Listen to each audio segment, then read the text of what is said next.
I just did a podcast on the 3 worst move-ins I've ever seen into assisted living or dementia care specific communities. So now this video is kind of a companion video to that one, and it is a video about how to make a move-in successful. Now these are tips that work if you have a loved one who you're moving, or if you're the community who's accepting the new move-in. Because either way, you want that move-in to go well.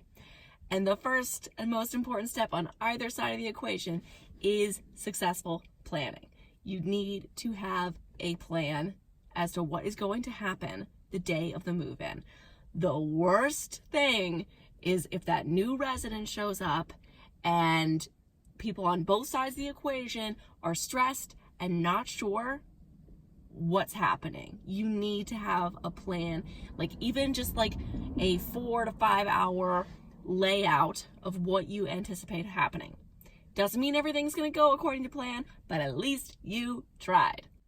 2, have the introduction for the family and the person receiving care be different things. So the person living with dementia should get a different introduction to the care community than the family. The family should be getting information about how to care for that person now that they live in a community setting, and the person living with dementia should be introduced to new residents, to residents who live, now they're new neighbors, right? They should be getting introductions, and they should be getting a walkthrough. This should be a different walkthrough than what the family's getting. 3rd, and perhaps most important, is to stay calm. You don't have to actually feel calm, but you have to be calm. You might be the person who's facilitating the move. You might be the person who's the family member who's helping to move a loved one. Whatever the case, keep calm and keep the amount of people to a minimum, right? So we're not trying to inundate the person living with dementia with like a group, right? We don't want to show up with, all the aunts and uncles in tow. No, we don't want them meeting like 12 new residents. Just keep it chill. Keep it calm, okay?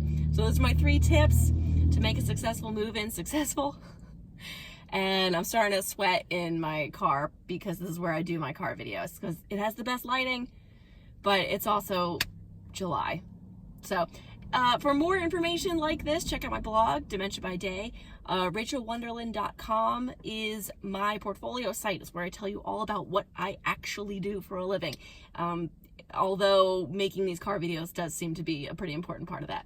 Thanks.